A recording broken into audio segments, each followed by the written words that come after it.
Indian children and their pets. Many people suppose that the Indian children have no dolls or pets. This is a mistake. The Indian baby, or papoose, is provided by its squaw mother with a sort of doll from its earliest infancy. The baby itself is tied to a board which is covered with buckskins and fanciful bindings, or with bright-colored cloth ornamented with beadwork and tinsel. This baby board, which is carriage and cradle in one, looks like the toe of a large slipper, and has a piece of wood bent across the head to protect its little copper-colored occupant from being struck by anything.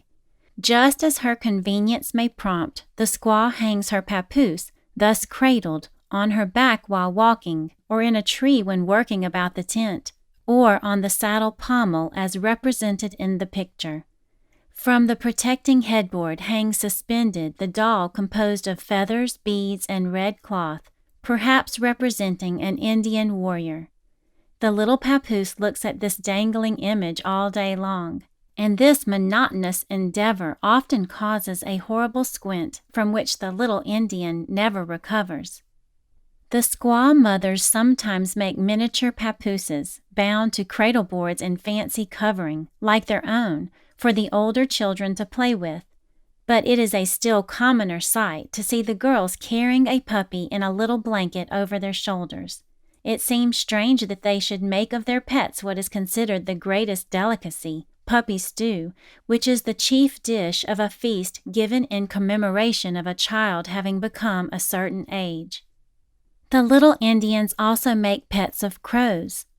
A little girl will often daily carry about with her a wicker basket filled with baby crows, just as they are taken from the nest by her brother.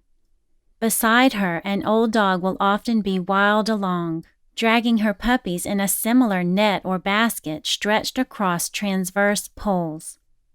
The Indian boys have pet colts to ride, and they make pets of young eagles, which they put on a sort of stand with a string attached to one leg to prevent the birds from flying away. The boys also early learn to use the bow and arrows, and are often occupied in driving blackbirds and cowbirds from the growing maize. Corn is the only vegetable cultivated by the Indian, and the Chippewas, who are semi-civilized, grind their corn into a sort of coarse samp by pounding it in a mortar with a wooden pestle.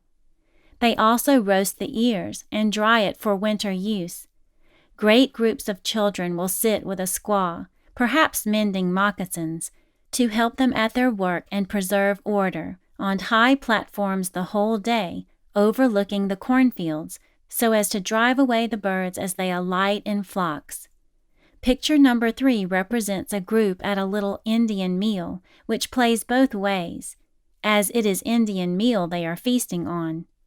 The lodges or teepees in the background are peculiar to the Chippewa tribe, being made of birch bark wrapped around poles. The older boys amuse themselves by different games while tending the horses, one of which is represented. First they spread upon the ground a buffalo hide on which they kneel facing each other. Then one takes a little stick and passes it from one hand to the other, first behind and then before, while the other boy guesses which hand it is in. He is entitled to 3 guesses. The first, if right, counts him 3, the second 2, and the third 1.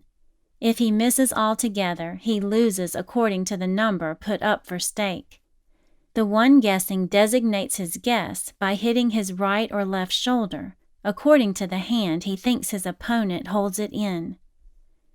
This, like all other Indian games, is made interesting by the stakes, which generally consist of some ornament or some service to be rendered.